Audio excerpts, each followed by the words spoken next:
제가 기도하고 시작하겠습니다. 사랑의 아버지 하나님 감사합니다.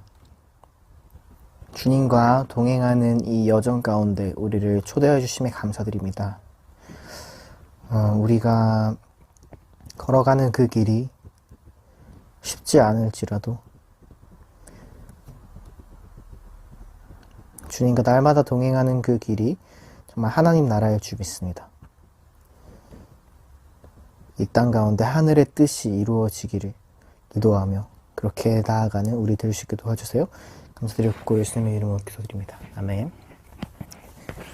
함께 찬양하실게요.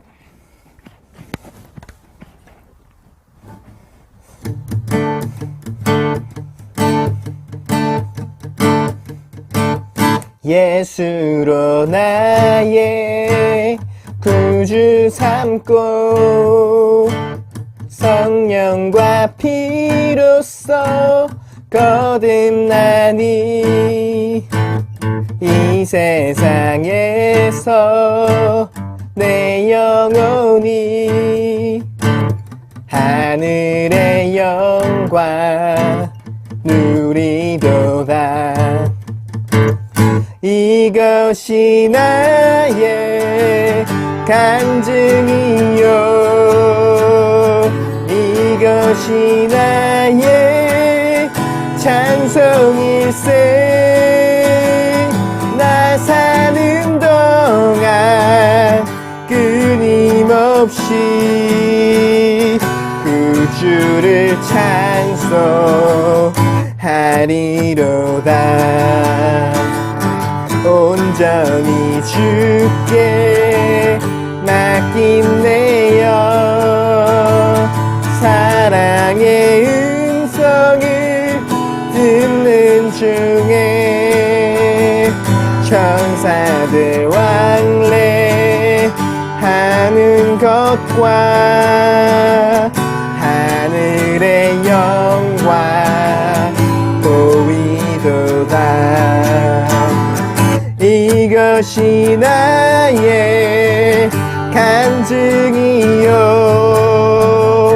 이것이 나의 찬송일세. 나 사는 동안 끊임없이 구주를 찬송하리로다. 주 안의 기쁨 누림으로 마음의 풍랑이 잔잔하니 세상과 나는 간 곳 없고 구속한 주만 보이도다. 이것이 나의 간증이요, 이것이 나의 찬송일세. 나 사는 동안 끊임없이 구주를 찬송하리로다. 이것이 나의 간증이요, 이것이 나의 찬송일세. 나 사는 동안 끊임없이 구주를 찬송하리로다.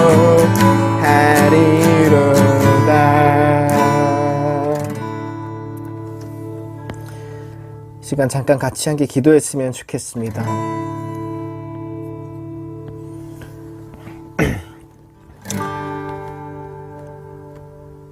우리가 주님 안에서 그 참된 기쁨을 누릴 때 우리 마음의 풍랑이 잔잔할 줄 믿습니다.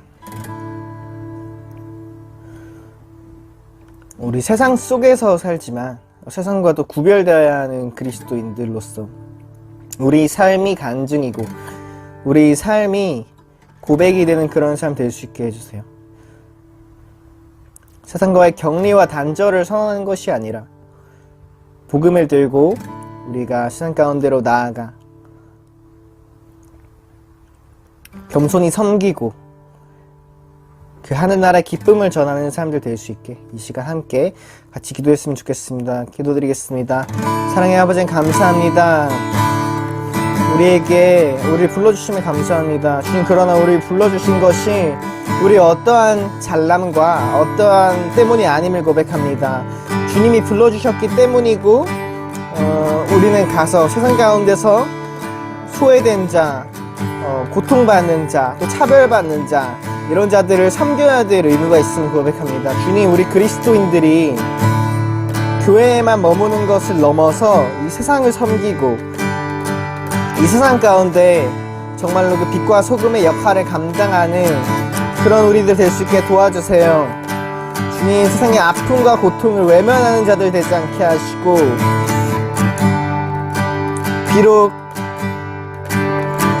다른 사람이라도 자신의 모든 것을 내어서 치료해 주었던 사마리아 사람처럼 예수 그리스도의 사랑을 우리가 실천할 수 있게 도와주세요. 사랑의 아버지 하나님 감사합니다. 우리를 자녀로 불러주셔서 감사합니다.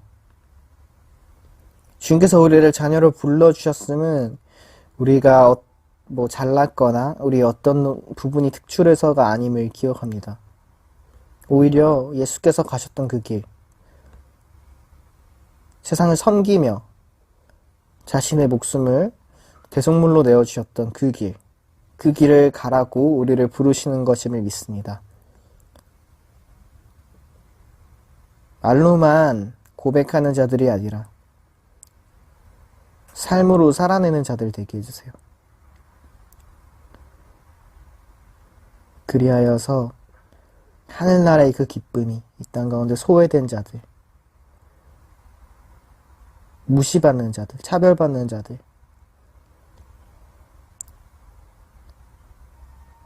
그들에게 함께 전해져서 우리가 있는 곳이 예수님께서 그러셨듯이 정말 잔치의 현장이 될 수 있게 도와주세요. 감사드렸고 예수님 이름으로 기도드립니다. 아멘. 시간 사도신경으로 우리 신앙을 함께 고백하겠습니다. 나는 전능하신 아버지 하나님, 천지의 창조주를 믿습니다. 나는 유일하신 아들, 우리 주 예수 그리스도를 믿습니다.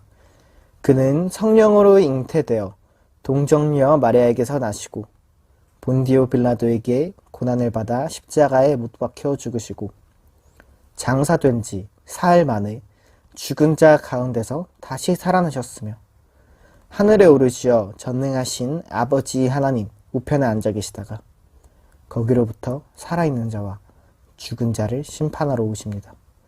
나는 성령을 믿으며 거룩한 고운교회와 성도의 교제와 죄를 용서받는 것과 몸의 부활과 영생을 믿습니다. 함께 기도하시겠습니다. 하나님 아버지 은혜를 감사합니다.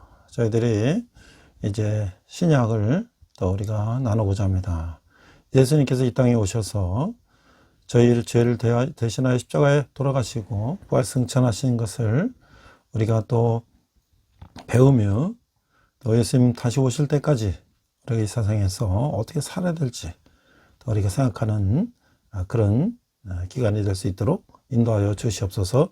오늘 저희가 신령과 진정으로 예배하게 하시며 말씀으로 은혜받아 세상 가운데 승리하는 저희들 되게 하여 주시옵소서.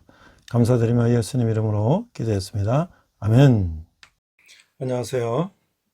백목사의 세상 읽기. 이번 시간은 영주주의와 이단에 대해서 알아보도록 하겠습니다. 이 글은 월간 현대종교에 실린 글인데요. 정동석 교수님이 2018년 세계 한인 기독 이단 대책 연합회 6차 총회에서 발표한 논문 내용을 발췌한 겁니다.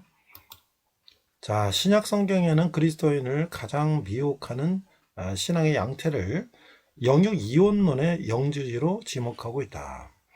예수 그리스도께서 육체로 임하심을 부인하는 자라 이것이 미혹하는 자의 적 그리스도라고 했는데요. 요한 2장 7절. 이게 좀 오래됐습니다만은 예수는 신하다, 뭐 다빈치 코드, 이제 이런 이것들이 다 영지주의 현대적 부활이다 이렇게 얘기하고 있고요. 뉴에이지 운동의 그 범신론적인 성격도 이 범죄에서 벗어나지 않는다 이렇게 하고 있죠. 자, 영지주의라는 것은 영적 지식을 추정하는 동방 종교와 실합 철학과 신지학 그리고 그리스도의 신앙의 혼합 형태로 주 80년부터 150년 사이 초대교회와 경쟁했던 가장 강력하고 그 위협적인 운동이었다. 그 영지주의는 엄격한 의미로 보면 종교도 아니고 순수하고 단순한 철학도 아니었으며 일종의 미래적인 민중신앙이다 이렇게 얘기하고 있죠. 그래서 이제 영지주의가 바로 교회에서 최초로 출현한 이단 가운데 하나다 이렇게 말할 수가 있죠. 자, 영지주의는 두 가지 의미로 사용되는데 하나는 기독교 이전부터 존재해온 영지주의 사고와 개념 또는 분위기를 기른 기준 지닌 종교운동, 또 다른 하나는 2세기에 널리 유포되었던 기독교 이단 종파를 가리키는 좁은 의미로 사용되어 있다. 그래서 영지주의는 기본적으로 특별한 지식을 통한 영혼의 우주적 구속을 가르친 사상책이라고 할 수 있다. 자, 그러면 이제 영지주의가 무엇이냐, 어떻게, 누가 주장했는가, 또 한국에는 어떤 영지주의 이단이 활동하고 있는가, 이런 것들을 한번 살펴보겠습니다. 자, 그분의 생애, 죽음, 부활 그리고 재림하신다는 의미는 각 기독교인에게 생사를 걸 만큼 중요한 진리였습니다. 정통은 일반적으로 우선순위를 역사에 두지만 이단은 지식적 이해에 둔다. 그래서 정통은 신학자들 가운데 보다 신학적이지 못하고 보다 역사적인 마음을 가지게 하지만 이단은 보다 신학적이고 보다 철학적이고 보다 추상적이다. 자, 골로새서와 요한일서는 영지주의의 그 가현설주의 이런 한계가 있었음을 보여주고 있다. 유대교주의와 율법주의와 함께 영지주의는 초대교회의 위협적인 이단으로서 믿음과 관련해서 지식을 과대평가했다. 자, 여기 보면은 이레니우스라든지 터툴리안이라든지 히포리토스라든지 에페타니우스 같은 그 이단 전문가들이요, 초대 교부들 중에서 이런 분들은 영주주의에 대한 그 일차적인 정보는 없고 이들은 이제 그 성경을 오도하는 영주주의에 대해서 아주 격렬하게 비난을 했다. 그들은 창세기와 요한복음 그리고 바울 서신을 자기들 목적을 위해 왜곡하였어요. 그 이레네스 같은 교부는 영주주의와 기독교의 종교적 혼합을 교회에 대한 공공연한 위협으로 간주해서 영주주의자들의 성경 해석을 왕의 아름다운 그림을 분해하여 여호의 그림으로 짜맞추는 것에 비유하였다. 그래서 우리는 영주주의라 부르는 사상이 고대 세계를 휩쓸었던 극단적, 철학적, 영적 경향의 한쪽 측면일 뿐을 알아야 된다. 그 영주주의가 일어났던 때는 사도들이 세상을 떠나고 사도들의 신앙을 계승한 초대교회의 지도자들을 중심으로 교회가 어렵사리 자리를 잡아가던 상황이었는데 교회에 침투한 영주주의 사상으로 인하여 초대교회는 크게 몸살을 앓게 됐다. 초대교회 속으로 침투한 영주주의는 영주주의 이단을 형성하여 교회의 참복음을 심각하게 위협하였다. 초대교회 당시 교회에 가장 큰 해악을 끼친 대표적인 이단들은 영주주의, 마르시온주의, 그리고 몬타누스주의다. 그래서 이들은 그래서 초대교회는 이단의 공격에 대해서 정경화, 신조화, 직분의 확립 등을 통하여 자신의 정체성을 지켰다. 그 영주주의 중에서 그 몬타니우스 신령한 예언은 전자에 해당하고 마르시온주의 구약적 요소를 제거하는 것은 후자에 속하는 수가 있는데 알렉산드리 클레멘트가 남긴 기록에 의하면 영주주의의 창시자는 시몬 마구스라는 인물이다. 시몬 마구스는 사도행전 8장 9절에서 13절에서 등장하는 마술사 시몬과 동일 인물이며 그런 마술을 행하여 사람들을 놀라게 하는 재주를 부렸고 많은 인기를 얻자 자신이 사람의 형태로 나타나는 신이라고 주장하여 사람들이 자신을 경배하도록 만들었다. 이게 바로 오늘날 이단의 아주 교주의 그 모델이게 되겠죠. 자, 영주주의와 전통 기독교는 거의 동시대에 시작되었다고 볼 수 있다. 영주주의 사상이 교회에 침투하여 초대 기독교를 심각하게 위협하는 이단 세력이 되었다는 사실을 보여주는 흔적을 성경에서 찾을 수가 있다. 예수 그리스도께서 버가모에 있는 교회에 보내신 편지 내용 중에 니고라당의 교훈을 지키는 자들이 있도다 라는 내용이 있는데 이게 초대교회에 침투한 영지주의에 관련된 흔적이라고 말할 수가 있죠. 니고라당 이런 말은 초기 영지주의 지도자 니골라스를 이름에서 유래됐다. 니골라스는 안디옥 출신으로서 사도들에게서 신앙을 전수받고 집사 직분을 받았으나 결국 이단의 길로 빠지지 말았다. 써 있죠. 그 다음에 이제 순교자 저스틴, 이 탈라리언스에게 보낸 편지 내용 중에서 니골라 등을 멀리하십시오. 어리석은 자들입니다. 그들은 쾌락을 사랑하지만 중심적인 혀를 놀립니다. 라고 말하는 내용이 나타난다. 그래서 초대교회 대표적인 변증가인 이리누스가 저술한 어드바스스 하라세스라는 책에는 영주주의를 이렇게 비판하는 내용이 있는데 니고달라 당은 사도들에 의해 집사직을 처음으로 받은 자들 니골라스를 추종하는 자들이다 이렇게 얘기하고 있고요. 그래서 이제 그 영주주의가 아주 고대를 여러 가지 측면에서 혼탁하게 하고 있는데 이것이 바로 20세기의 실존주의를 닮았다라고 얘기하고 있습니다. 자, 메리 베이커 에디는 크리스천 사이언스는 현대판 영주주의다. 그 역사가 소크라테스가 남긴 기록에서도 초대교회가 영주주의로 인하여 어려움을 당했다고 기술하고 있어요. 소크라테스는 사도 요한이 성경에 남긴 다음의 말씀이 그 당시 교회에 침투한 영주주의 이단 사상을 물리치게 했던 말이라고 기술했는데 사랑하는 자들아 영을 다 믿지 말고 오직 영들이 하나님께 속하였나 시험하라. 많은 거짓 선지자가 세상에 나왔습니다. 하나님의 영은 이것을 알지니 오직 예수 그리스도께서 육체로 오신 것을 시인하는 영마다 하나님께 속한 것이요 예수를 시인하지 않는 영마다 하나님께 속한 것이 아니니 이것이 곧 적그리스도의 영이니라. 우리란 말을 너희가 들었거니와 이제 벌써 세상에 있느니라. 이게 요한일서 4장 1절에서 3절 말씀이죠.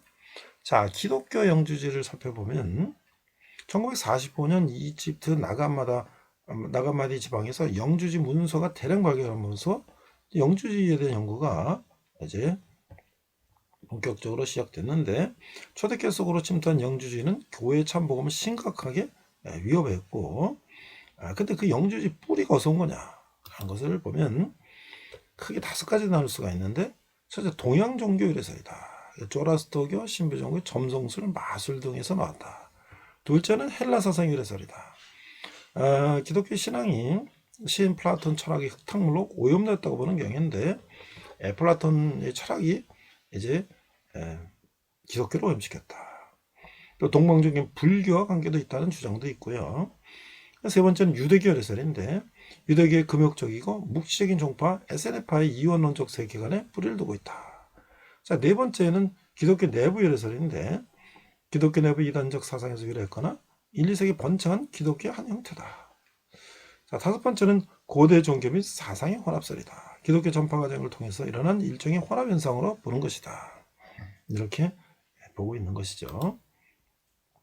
기독교를 개종하는 과정에서 페르시아 이원론, 동양의 신비종교, 헬라 철학, 유대교 사상 등 여러 요소가 기독교 교훈에 혼입되어서 그 모습을 드러내는 것이 기독교 영지주의다라고 할 수가 있는 것이죠. 자, 그 영지주의는 정도의 차이가 있을 뿐 우주에 존재하는 모든 것 안에 신성이 공유되어 있다고 얘기하는 현대의 그 뉴에이지 운동의 원형이다. 한국인들이 기독교에 개종할 때 무속신앙과 기독교신앙을 혼합한 것과 비슷하다라고 할 수가 있는 거예요. 자, 현대 영주주의는 대부분 영주자는 이원론자들인데 이들은 물질과 육체는 본래 악한 것으로 보았으므로 성육신을 부정했고 영혼만은 순결하다는 사상을 가지고 있다. 그러니까 삼문선을 따르는 이들 가운데 영주자들이 많은 것은 우연일이 아니다.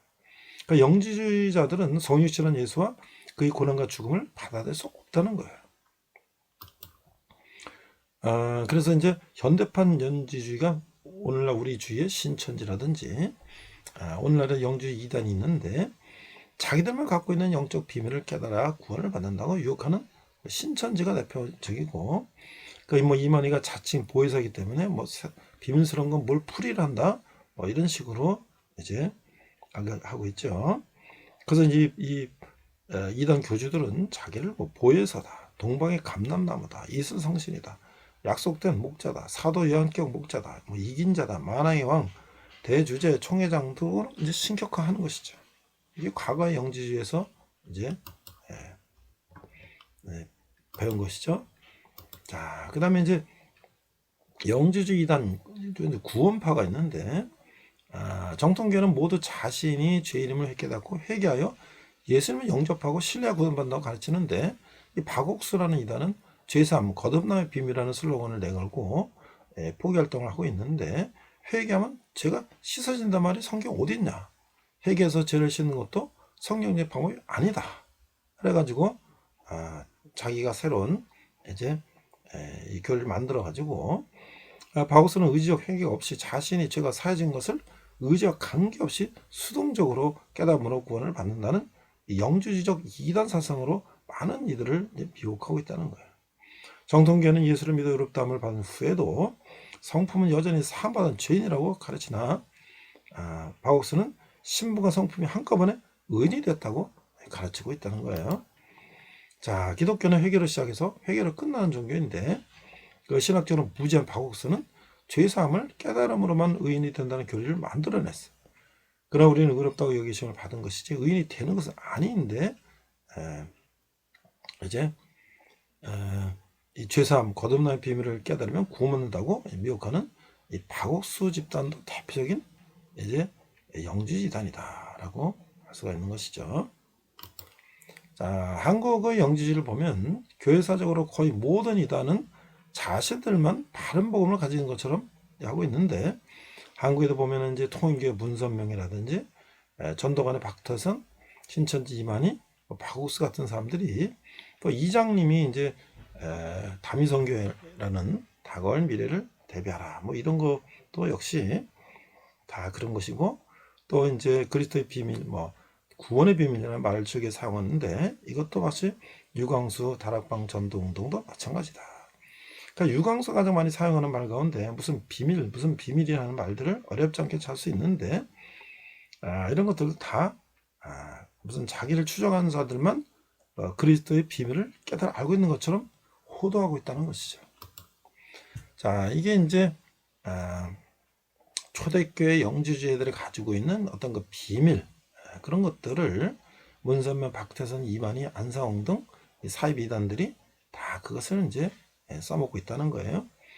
이 얼마 전부터 현대 국학과 뇌과학의 창시자로 자처하는 이제 대선사 일지 이승원이라는 사람이 1985년에 단학선언을 설립하고 2002년에 단월드라고 하는 것을 만들었는데, 이것이 역시 이것도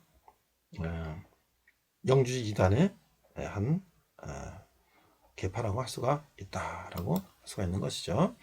단학선을 통해서 우주의 신성과 여러분의 신성이 만나는 순간이 깨달으며 구원이다, 뭐 이렇게 해서 신일합일이다, 뭐 이런 얘기를 하고 있는데, 단월드는 영주주의가 한국에서 신흥종교 옷을 입고 재현된 경우라고 할 수가 있다라고 할 수 있는 것이죠.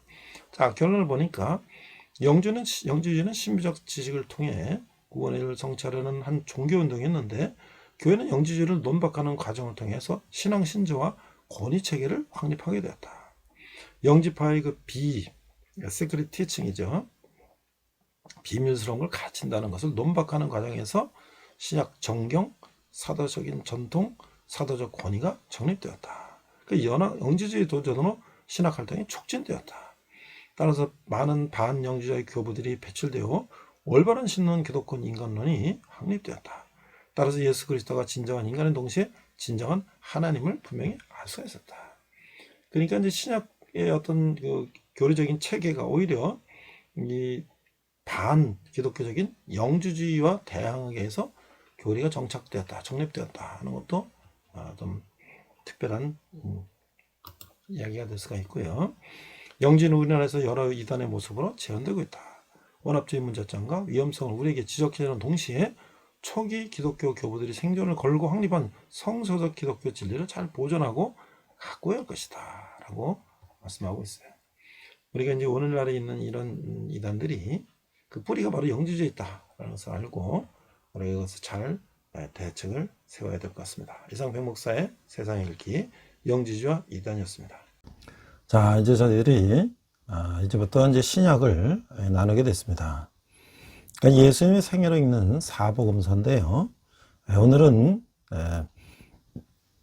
서원과 세례요한과 예수님의 탄생, 그 다음에 예수님의 공생애, 그 다음에 예수님의 갈릴리 유대 사마리아 지역 사역과 그 다음에 특별히 초대교회 시절에 영지주의 이단에 대해서 우리가 한번 나눠보고자 합니다. 먼저 말씀은 누가복음 1장 1절에서 4절 말씀을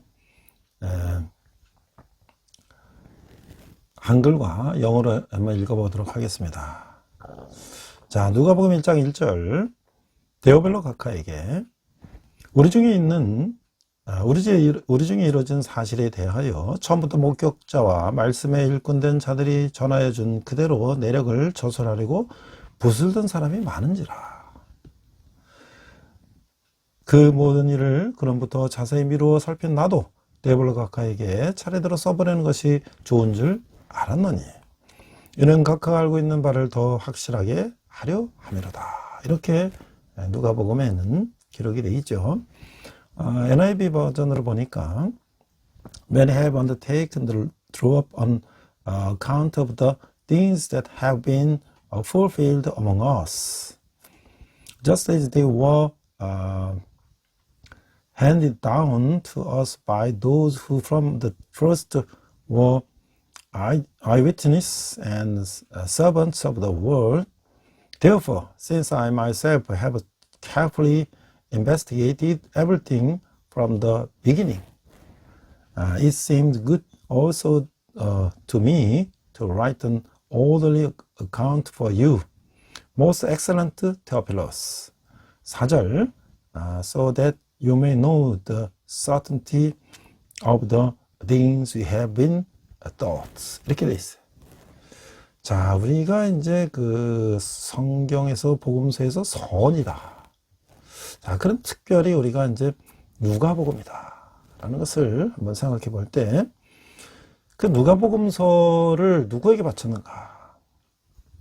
또 내용은 어떤 것인가? 누가복음서의 선은 예수님이 바로 역사적 실존했던 인물이라는 사실을 강조하고 있죠. 그때나 지금이나 예수님의 역사적 실존에 대한 논쟁은 끊임없이 계속되고 있는 거예요. 누가복음서는 예수님의 인성을 강조하는 책입니다. 자, 누가는 의사였죠. 가톨릭에서는 세인트라는 붙여서 성누가 의원이라는 병원도 많이 있죠. 그러나 이제 루크라고 하는, 영어로 발음은 루크죠. 루카스는 이제 히브리 발음인데, 그리스 발음인데, 누가는 의사였고 역사였기 때문에 누가복음서가 목격자의 증언을 토대로 기록했다라고 밝히고 있죠. 이 당시 인물인 이 데오벨로 각하에게 보낸다고 서술하고 있어요. 데오벨로는 누군가? 데오필로스는, 데오는 하나님이고 필로스는 사랑하다. 하나님을 사랑하는 모든 사람을 위해서 쓰여졌다고 할 수도 있겠다라고 또 해석되어지는 것이죠. 요한복음 1장 1절에서 5절은 이렇게 되고 있습니다. 대초에 말씀이 계시리라. 이 말씀이 하나님과 함께 계셨으니 이 말씀은 곧 하나님이시라. 그가 대초 하나님과 함께 계셨고 만물이 그로 말미암아 지은 바 되었으니 지은 것이 하나도 그가 없이는 된 것이 없느니라. 그 안에 생명이 있었으니 이 생명은 사람들의 빛이라. 빛이 어둠에 비치되 어둠이 깨닫지 못하리라. 자, 요한복음 1장 9절에 13절은 9절, 참빛 곧 세상에 와서 각 사람에게 비추는 빛이 있었나니 그가 세상에 계셨으며 세상은 그로 말미암아 지은 바 되었을 때 세상이 그를 알지 못하였고. 11절, 자기 땅에 오매 자기 백성이 영접하지 않았으나 영접하는 자 곧 그 이름 믿는 자들에게는 하나님의 자녀가 되는 권세를 주셨으니 이는 혈통으로나 육정으로나 사람의 뜻으로 나지 아니하고 오직 하나님께로부터 난 자들이니라. 이렇게 말씀하고 있어요. 자, 이제 두 번째는 보면 그 예수님의 이제 선제성을 이렇게 말씀하고 있는데, 자, 이게 pre-incarnate existence라고 하는 것이 먼저 계셨다는 거죠. 누가는 예수님의 인성과 또 예수님의 모든 행적은 실제로 일어난 것이라는 것을 강조하기 위해서 서대에서 원래 목격자의 증언을 토대로 기록했다는 것을 밝히고 있었죠. 역사 인물임을 강조하고, 그러나 사도 요한은 요한복음 서대에서 예수님은 역사의 한 시점에서 태어난 이게 존재하기 시작한 사람이 이전에 이미 천지 창조 이전에 성부 하나님과 함께 존재한 성자 하나님이시라는 것을 말씀하고 있는 것이죠. 요한복음서의 태초는 창세기 태초와는 다른 그 이전 태초를 말하는 거야. 그래서 창세기 태초는 그 레시트는 시간 공간에 시작되는 첫 시점을 말하지만 그 요한복음의 태초 즉 아르케의 의미는 시간 공간이 없는 그 영계의 근원을 의미하는 것이다 라고 알 수가 있어요. 그래서 천지가 창조되기 전에 예수님 이미 존재하셨던 하나님이시다 라는 것을 강조하고 있다고 하는 것이죠. 요한복음은 바로 예수님의 신성을 강조하는 책이다. 그 예수님이 바로 로고스, 말씀이라는 것인데 로고스는 하나님의 마음이라는 뜻을 가지고 있어요. 그 예수님은 바로 성육신, 인카네이션 하신 것이라는 거예요. 자, 이제 마태복음 1장 1절에서 17절에 보면 누가복음 3장 38절에 보면 예수님의 인간 족보가 나와요.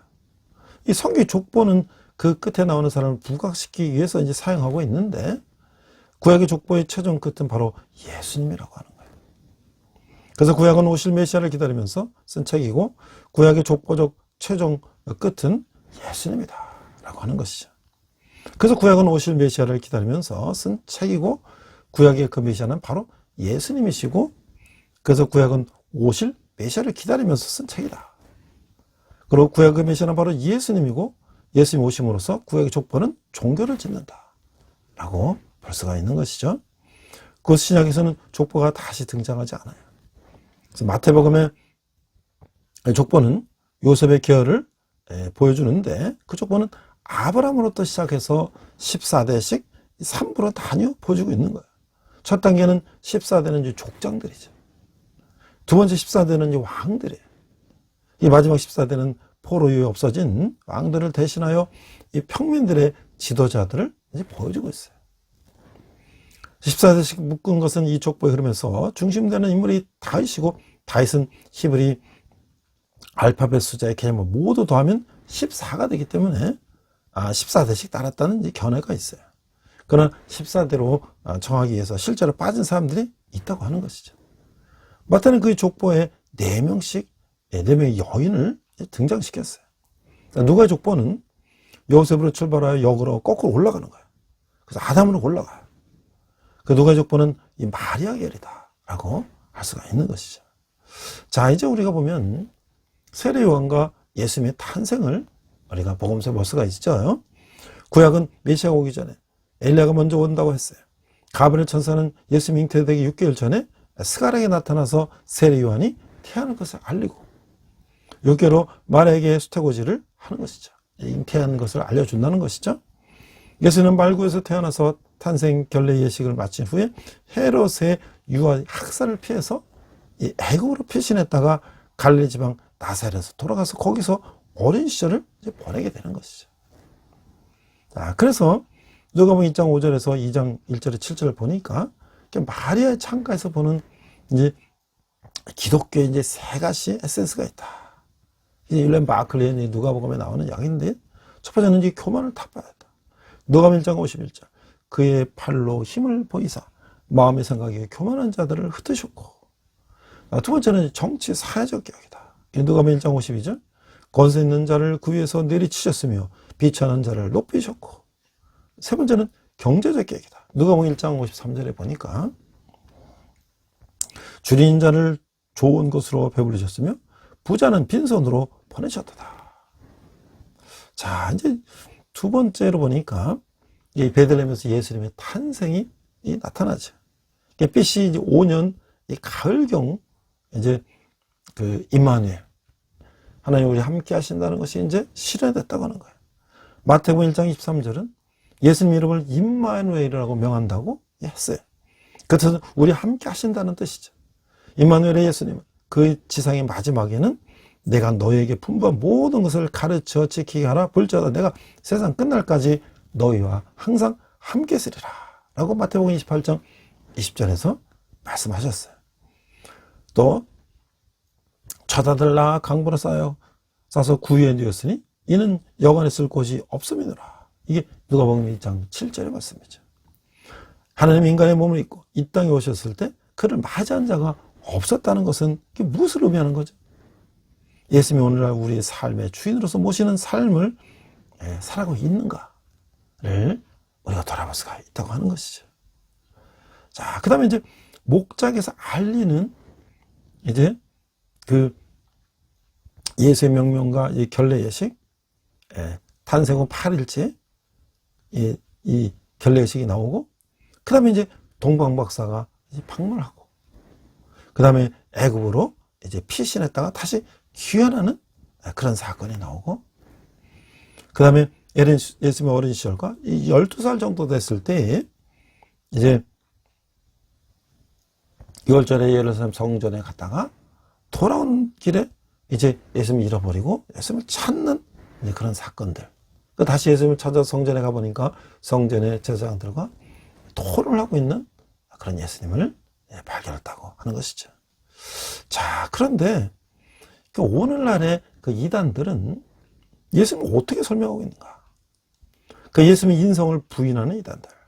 자, 마태복음 24장 11절, 12절에 보니까 거짓 선자들이 많이 일어나 많은 사람을 미혹하였으며 불법이 성함으로 많은 사람의 사랑이 식어지리라. 이렇게 말씀하고 있어요. 이게 세상 끝에 일어난 현상들은 이 거짓 선지자들이 많이 일어난다고 하는 것이죠.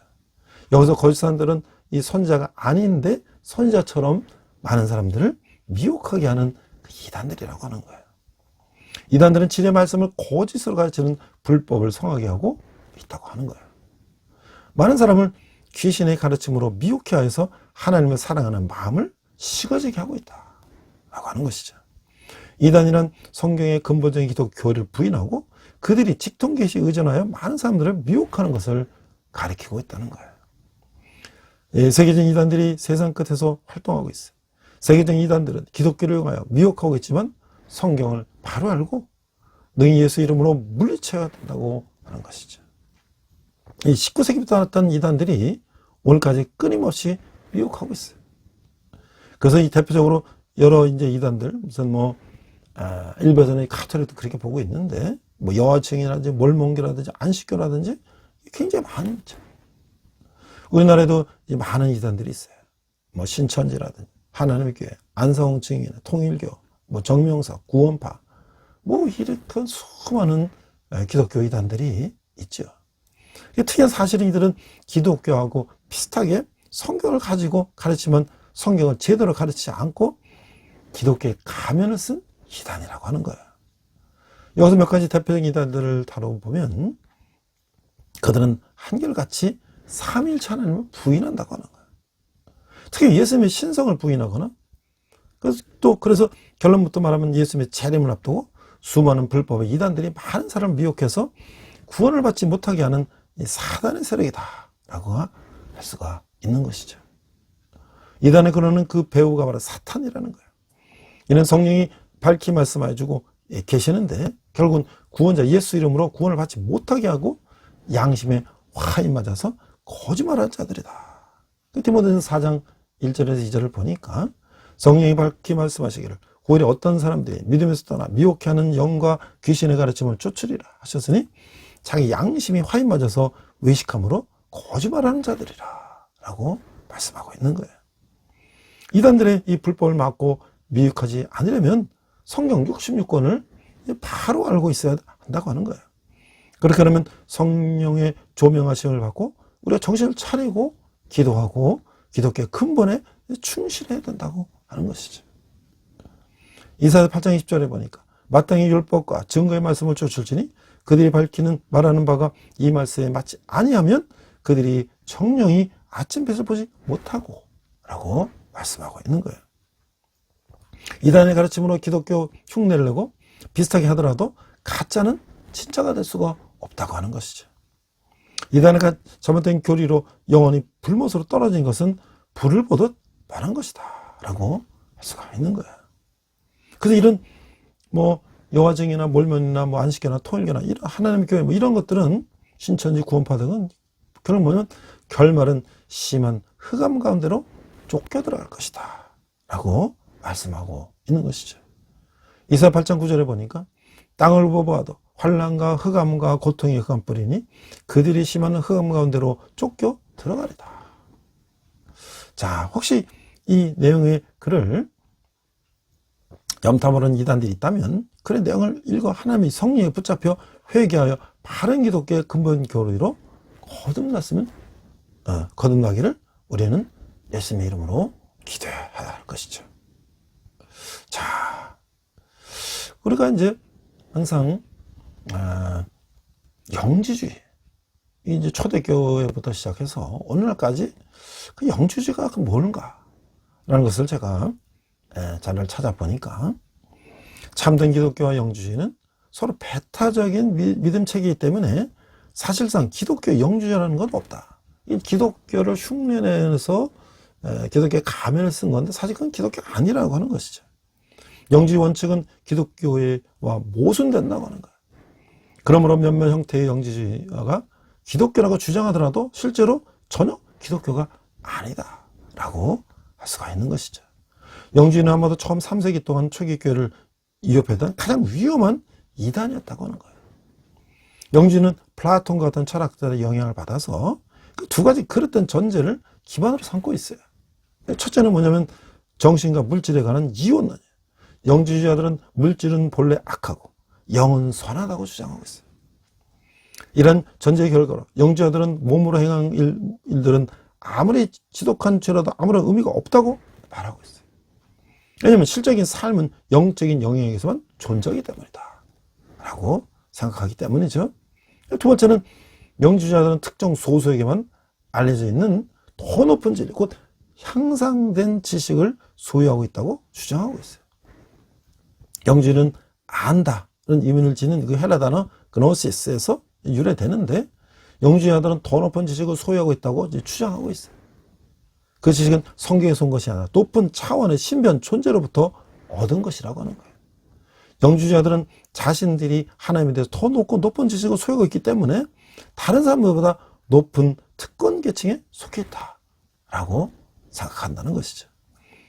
기독교 영주의가 양립할 수 있다는 생각이 잘못되는 것임을 보여주기 위해서 신앙의 주요 교리에 대해서 두 입장이 어떻게 가르쳐 있는지를 비교해 보면 알 수가 있다는 거예요.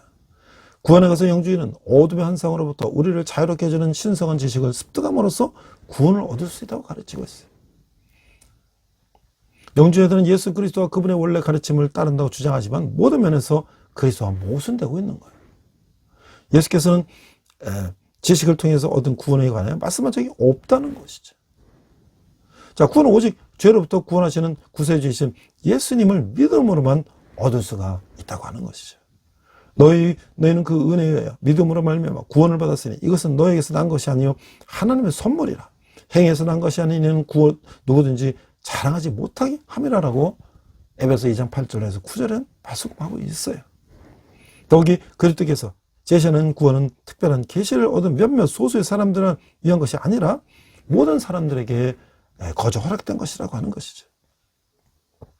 기독교는 진리의 구원은 하나라고 주장하며 그것은 바로 하나님이 감동으로 된 오류가 없는 하나님의 살아있는 말씀인 성경이고 이것만이 믿음의 실천의 유일하고 흠없는 규정이라고 우리가 믿고 있어요. 성경은 인류를 향한 하나님의 기록된 계시로서 결코 사람의 생각, 사상, 저술 또는 비전에 의해 대체되지 않는다고 하는 것이죠. 한편 영주의자들은 영주의 복음서로 알려진 초기의 다양한 이단적인 문서들을 사용하는데 이것이 소위 성경이 잃어버린 책들이라고 그들이 주장하는 그 위조 문서들의 모음집이에요. 감사하게도 초대 기독교 교부들이 영주적인 책들을 예수 그리스도와 구원, 하나님의 다른 모든 중대한 기독교 진리에 대하여 거짓 교리를 신봉하는 사기적인 위조 문서들이라고 거의 만장일치로 인용했다고 하는 거예요. 영주적인 복음서들과 성경사에는 셀 수 없이 많은 상충되는 내용들이 있다고 하는 것이죠. 그래서 기독교 영주주의자들이 성경을 인용할 때조차도 그들의 철학과 조화시키기 위해서 성경 구절을 변개시키는 이런 성경이 엄격하게 금하고 경건 말이에요. 그 예수 그리스도가 누구신지에 대해서 기독교와 영주주의는 굉장히 다르다고 하는 거예요. 영주주의자들은 예수의 육체는 실체가 아니라 단지 육체적으로 보였다라고 말하고 있어요. 그분이 영은 세례 때 그리스도께서 내려왔다가 예수께서 십자가에서 처형되기 직전에 떠났다고 믿는 거예요. 이런 견해는 예수의 참된 인성을 파괴할 뿐만 아니라 속죄까지도 파괴하는 거예요.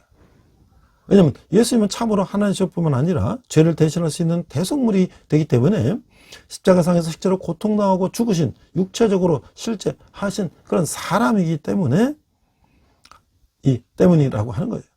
예수님께서 예수님에 대한 성경적인 견해는 그분이 충만한 신성뿐만 아니라 그분이 완전한 인성을 확인하고 있는 거예요. 그 영주주의는 그 진리에 대한 접근에 있어서 신부주의적이고 직관적이고 주관적이고 내면적인 접근에 그 바탕을 두고 있는데, 이것은 전혀 새로운 것이 아니에요. 그것은 어떤 점에 있어서 에덴 동산에까지 거슬러 올라가는 아주 오래된 접근이라고 하는 거예요. 사탄은 에덴 동산에서 하나님과 그분이 하신 말씀에 의문을 던지며 아담과 하와로 하여금 하나님과 그분의 말씀을 거절하고 거짓을 받아들이도록 설득하고 있는 거예요. 사단은 오늘날에도 우는 사자같이 두루다니며 산길자를 찾으면서 똑같은 일을 하고 있다고 하는 거야.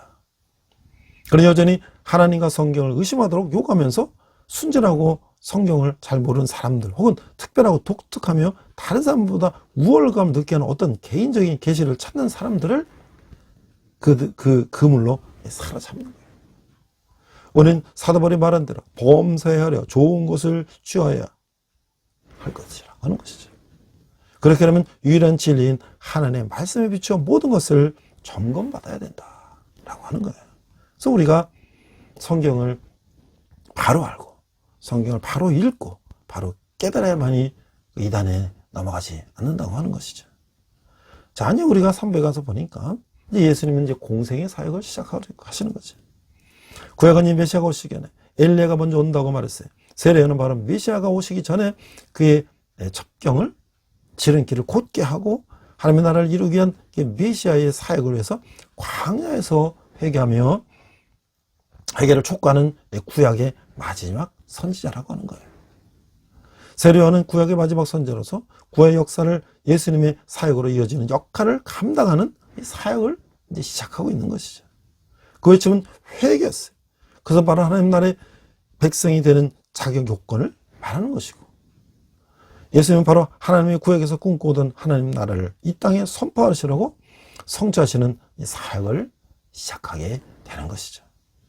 예수님은 공생의 사역을 시작하기 전 세례 요한이 사역 중인 광야의 요단강으로 나가서서 먼저 세례의식을 통한 하나님 나라의 왕으로서 대관식을 치르고 광야에서 40일 금식 기도 후에 이 시험을 거치게 되는 거예요.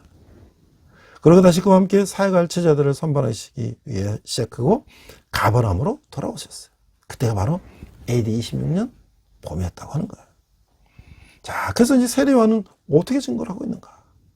그 예수님이 세례를 이제 보면 왜 예수님은 세례를 받으셨을까?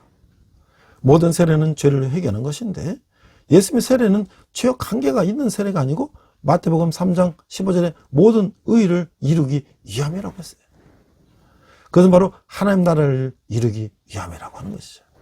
마태복음 3장 15절 예수께서 대하여 이르시되 이제 허락하라. 우리가 이와 같이 하여 모든 일을 이루는 것이 합당한 일 하시니 이에 요한이 허락하는지라 라고 말씀하고 있는 것이죠. 자, 예수님의 시험을 보니까 하나님 나라의 회복의 다른 표현은 영적 싸움이다 라고 하는 거예요. 예수님이 광야에서 시험 받으신 이것은 단순히 개인적 차원의 시험이 아니었다고 하는 거예요. 구속사적으로 중요한 의미가 있는 사건이라고 하는 거예요. 그래서 창세기 3장 15절 내가 너로 여자 원수가 되게 하고 내 후손도 여자의 후손과 원수가 되게 하리니 여자의 후손은 내 머리를 상하게 할 것이요 너는 그의 발꿈치를 상하게 할 것이다 하시고 라고 말씀하고 있는 것이죠. 하나님은 이 뱀, 이 사탄의 머리를 밟는 여인의 후손이 온다는 약속, 바로 이것이 원시복음을 주셨다고 하는 거예요. 우리는 하나님 나라가 사탄의 요기에서 무너졌다는 사실을 창세기를 통해서 알게 된 것이죠. 우리는 하나님 나라가 사탄의 요기에 무너졌다는 사실을 우리는 알게 됐고 하나님께서 그의 나라를 회복하시기 위해서 사단과의 대적은 피할 수 없는 싸움이라고 하는 것이죠. 이 싸움은 결국 요한계시록에서 종결하게 되고 하나님의 승리로 끝나며 잃어버렸던 이 새하늘과 새 땅으로 온전히 회복되는 것을 우리는 알 수가 있는 것이죠. 그래서 이제 사부에 가니까 예수님이 갈릴리, 유대, 이 사마리아 사역에 나와요. 예수님은 가버나움을 예수님의 사역의 사령부로 삼으시고 가나의 혼인잔치에 참석했다가 그 잔칫날에 집에 포도주가 떨어져서 어머니와 말의 부탁으로 물로 포도주를 만드는 첫 기적을 일으키셨어요.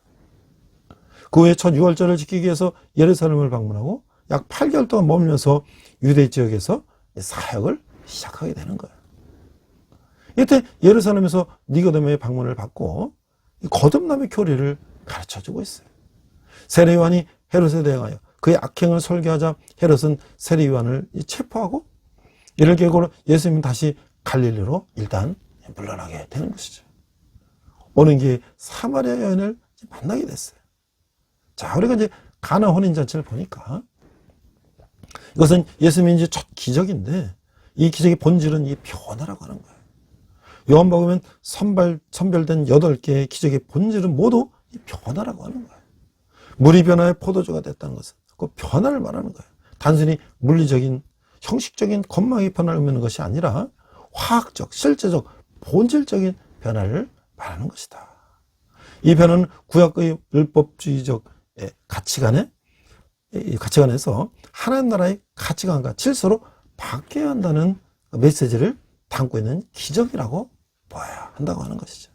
새 포도주를 낡은 부대에 담을 수 없다는 예수님의 말씀과 같은 문맥이라고 하는 것이죠. 탈피하지 못하는 뱀은 죽는다고 이 괴테가 그 이 파우스트에서 말하고 있어요. 기독교 특히 개신교의 본질은 변화요, 개혁했다고 하는 것이죠. 끊임없이 변화요, 온전한 하나님 나라를 이룰 때까지 변화되어야 된다. 너가 내 주에 예수를 믿는다고 하는데 왜 이런 변화가 없을까요? 이 가나 혼인잔치에서 이 잔치의 이미지는 바로 하나님 나라의 모습이다.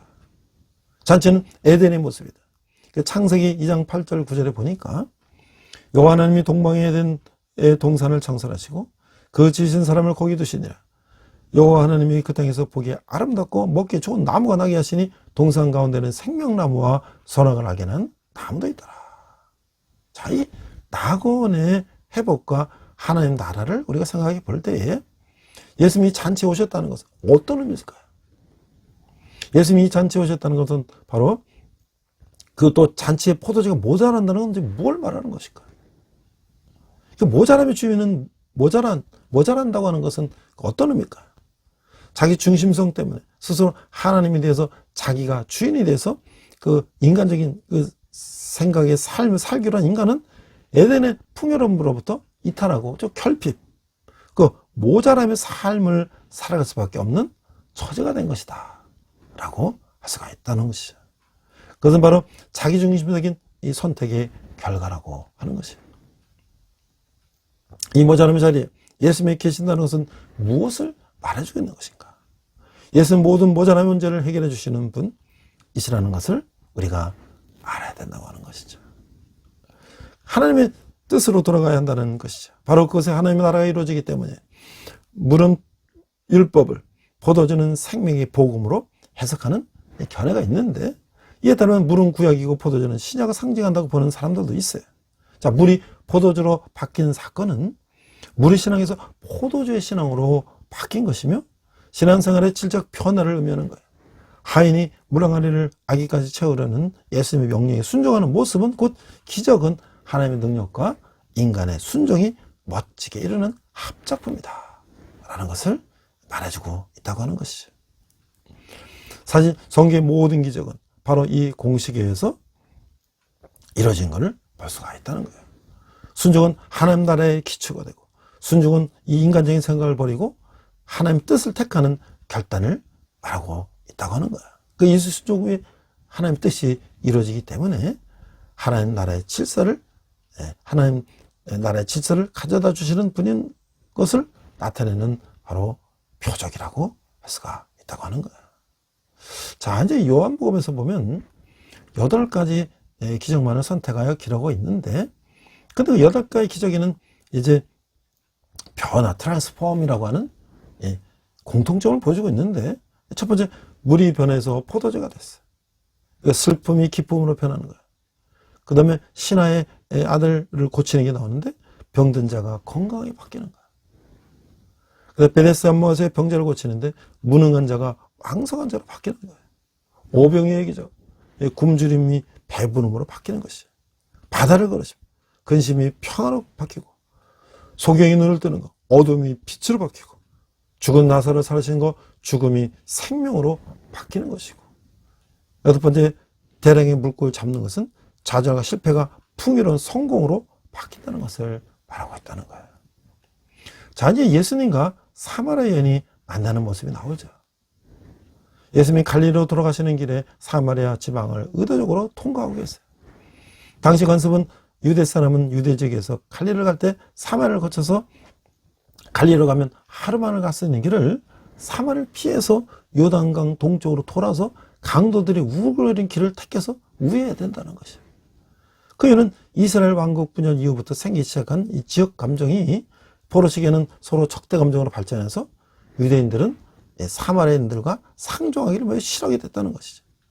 또한 북왕국이 많고 10지파가 흩어지면서 그 사마리아 지방에 아수리인 등 이방인들이 이주해 들어와서 남은 이스라엘 사람과 혼인하면서 그들이 이스라엘의 혈통을 잃어버리게 된 것이죠. 그래서 유대인들은 사마리아인들을 동족으로 생각하지 않게 됐던 바로 그때였다는 거예요.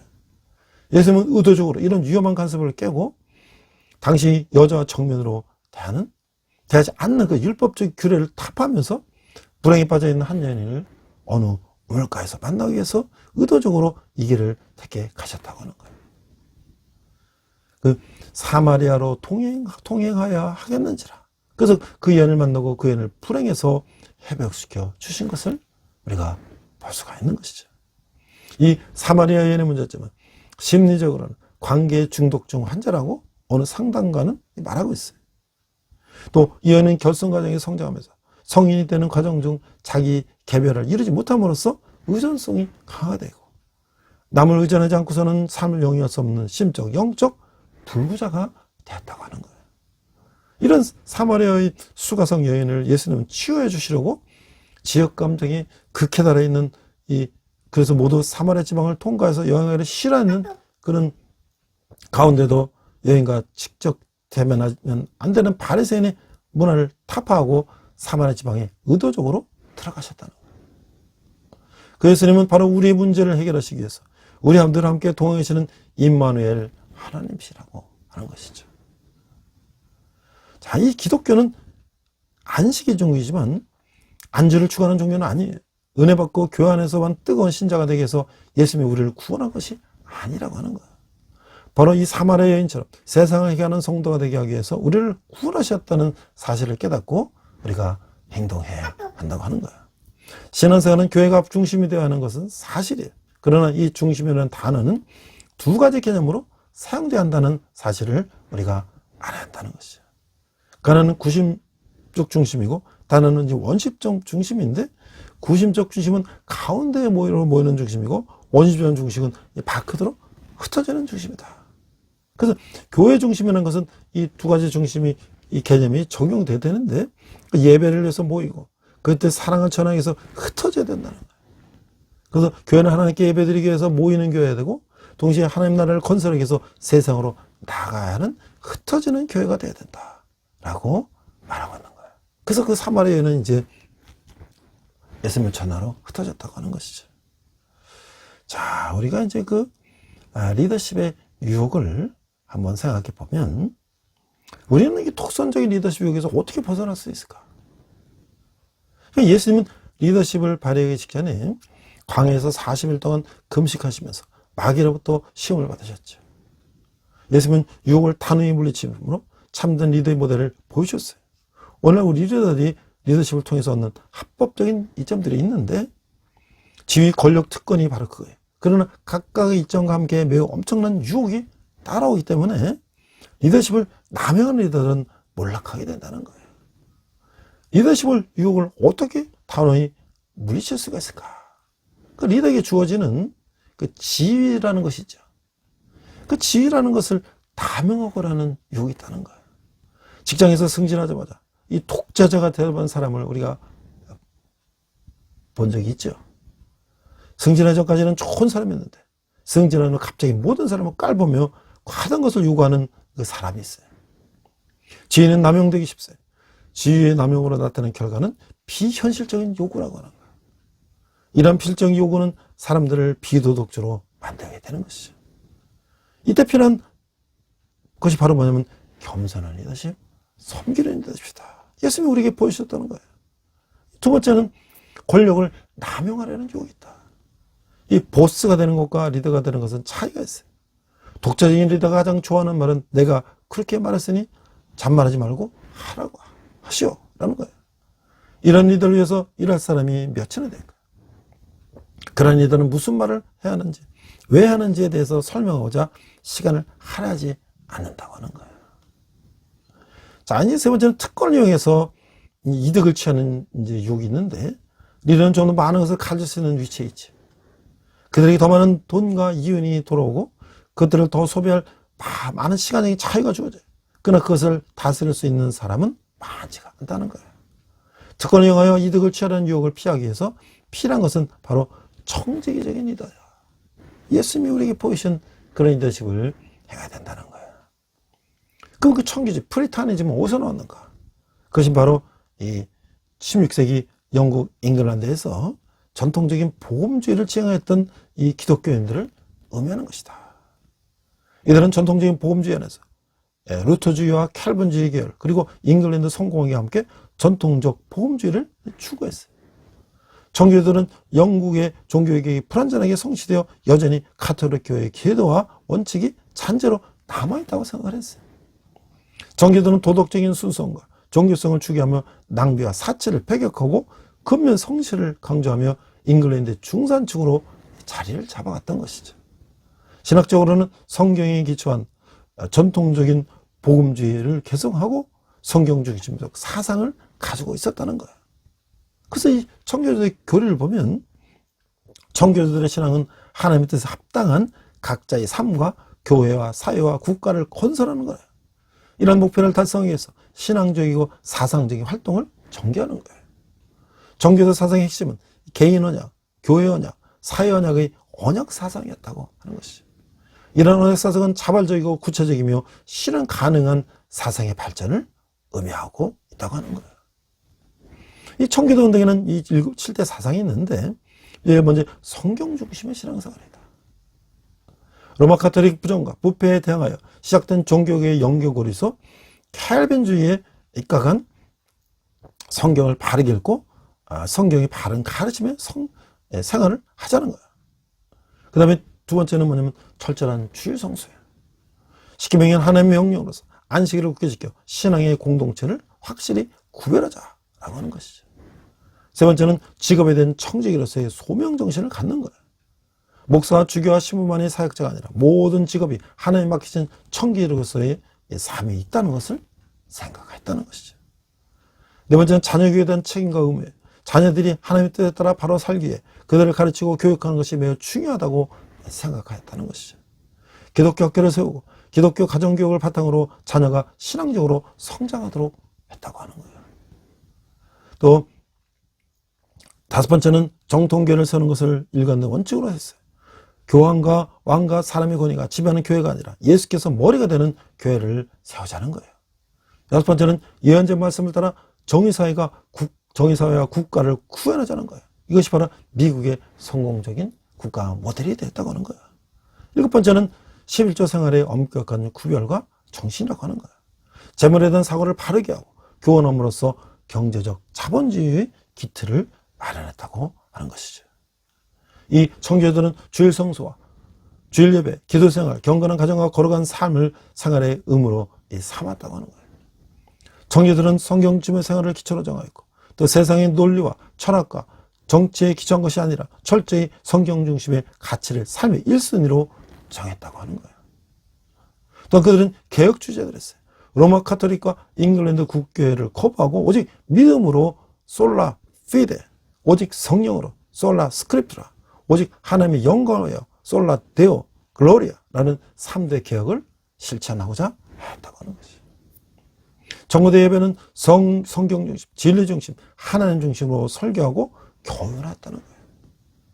정교들에게 있어서 경건한 가정과 거룩한 삶은 중요한 생활의 기준이 됐다고 하는 것이죠.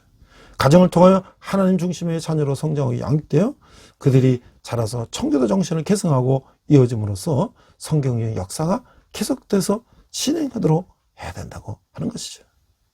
바로 우리 대한민국이 그러한 청교도 정신에 입각한 미국 기독교의 영향으로 세워진 국가라고 하는 것이죠. 그래서 초대 대통령 이승만 대통령이 기독교 입국론이라는 것을 자유민주주의와 시장 경제를 주장한 것이 바로 예수님이 이 땅에서 실현하고자 했던 그런 꿈을 청교도들이 그걸 이루고자 종교 박해를 떠나서 미국으로 메이플라워를 타고 와서 그들이 꿈꾸던 나라를 세웠던 또 그곳에서 이제 훈련받은 선교사를 통해서 우리 대한민국이 그런 나라가 되었다는 것이죠.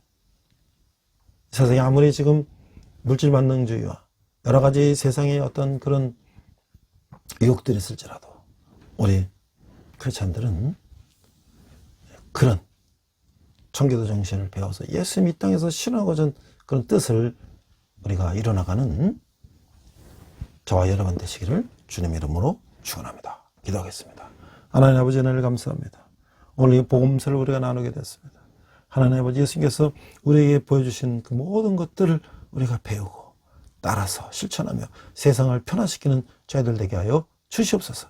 감사드리며 예수님 이름으로 기도했습니다. 아멘. 시간 헌금 찬양하시겠습니다.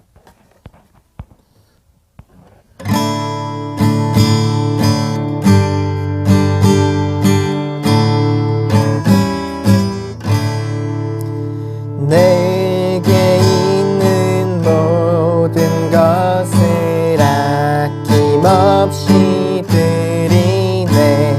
사랑하고 의지하며 주만 따라 살리라. 주께 드리네. 주께 드리네. 사랑하는 구주 앞에 모두 드리네.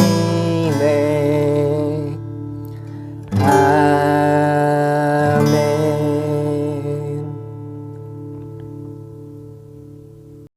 자, 이제 10월도 이제 마지막 주로 가고 있습니다. 이제 날씨는 아직 뭐 그렇게 춥진 않지만 대학원 중간고사 이후에 이제 축제도 있고요. 또 이제 조금 있으면 이제 겨울로 접어들 것입니다. 근데도 뭐 날씨가 이제 가을 날씨 훈련도 많고 어려운 가능성이 있는데 이제 우리 학생들에게도 이제 우리가 성경을 가르치고 성경적인 세계관을 가르치고 있습니다. 또 이제 군에 있는 우리 형제들을 위해서 또 위문품을 또 보내셨어요. 거기 이제 과자 이런 걸 넣고 그다음에 거기다 예수님을 전하는 이제 책과 또 이제 군대에 있는 또 형제들에게 좀 요즘은 참 위문 편지라는 게 없죠. 옛날에는 그 초중고생들이 이제 편지를 써서 위문 편지를 보내는 게 참 그 추억이고 아름다운 어떤 그런 전통이었는데 지금 그런 걸 안 하죠. 그래서 이제 교인들이 집사님들 뭐 청년들 어린이들이 그 군대에 있는 이제 군의 아저씨들에게 편지 써가지고 그걸 인쇄해서 같이 넣어가지고 왔어요. 그래서 제가 이제 우리 우리 용사들 식구들에게 나눠주려고 그걸 택배로 보내왔어요. 그래서 이번 주일날은 나눠줄 겁니다. 그 과자도 먹고 초콜릿도 먹고 또 그 안에 있는 이제 그런 참 요새는 참 이 편지라는 게 참 보기 힘든 그런 때 아닙니까? 그때 물론 인쇄된 거지만 그 여러 사람들이 군에 있는 형제들에게 쓴 내용들을 읽어보면서 또 예수님이 누군지를 또 알리는 소책자를 통해서 그들이 예수님을 알게 되고 또 교회 나오고 정말 그들이 이 어지러운 세상 가운데 어떻게 이 세상을 살아야 되는지 이 나침반이 되는 예수 그리스도를 만나는 그런 기회가 됐으면 좋겠습니다. 여러분이 한 달에 많은 후원하시는 후원은 우리 청년들이 주님께 돌아오는데 귀하게 사용될 것입니다. 우리 함께 기도하겠습니다. 하나님 아버지 은혜를 감사합니다. 저희가 적은 예물을 주님께 드렸습니다. 이 예물이 쓰이는 곳마다 주님의 영광이 나타나게 하시고 우리 청년들이 주님께 돌아온 데 귀하게 사용되게 하여 주시옵소서. 지금 우리 주 예수 그리스도의 은혜와 하나님 아버지 극진하신 사랑과 성령님의 감화감도 역사하시며 예수님이 이 땅에서 오셔서 하신 것을 우리가 바라보며 또 우리가 그 예수님의 뜻을 이 땅에 행하며 천국을 향해 나아가기를 다짐하는 예배드리는 모든 성도들이 열방의 백성들과 선교사님들이 특별히 북한에서 고통받는 북한 동포들이 지금부터 영원토록 함께 하시기를 간절히 축원합니다. 아멘. 함께 선한 능력으로 찬양하시면서 한 주간 승리하시기 바랍니다. 이 시간 함께 결단 찬양 선한 능력으로 부르시겠습니다.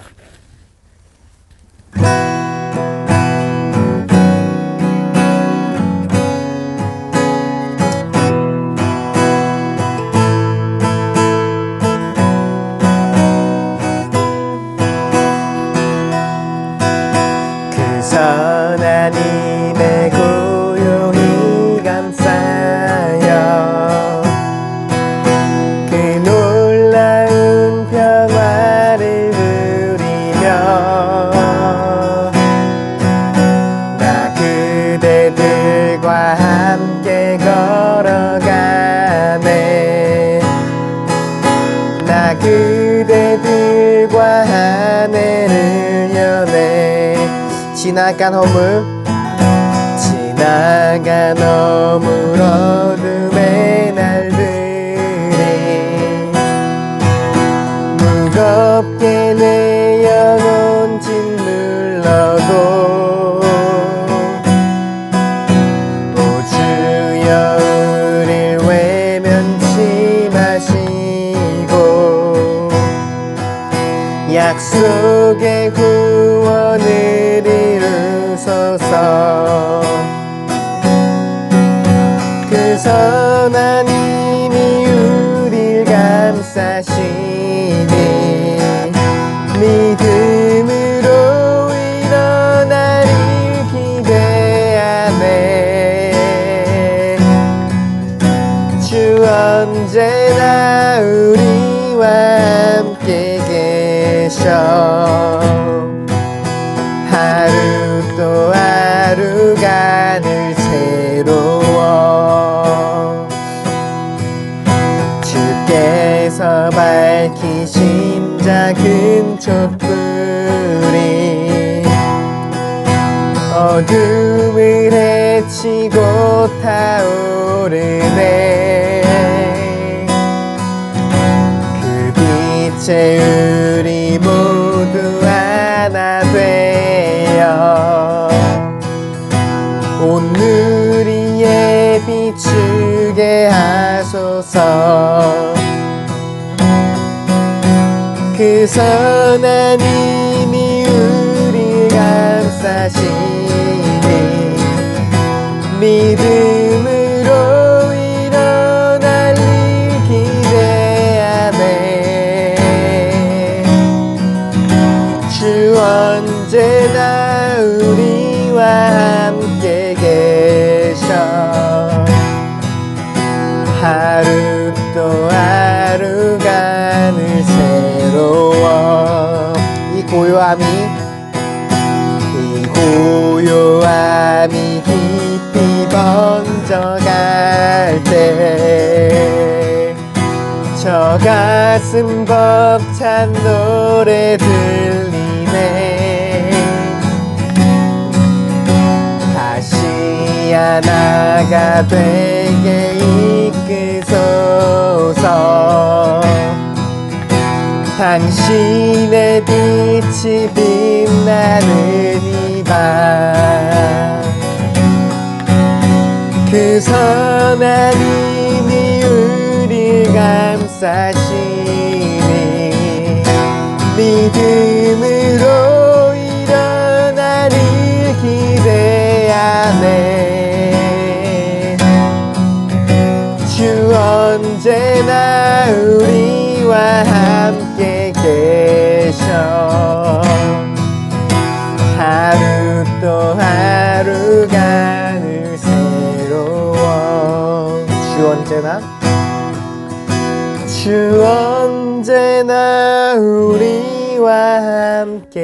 계셔 하루 또 하루가 늘 새로워. 주님과 동행하는 복된 한 주 되시길 축복합니다.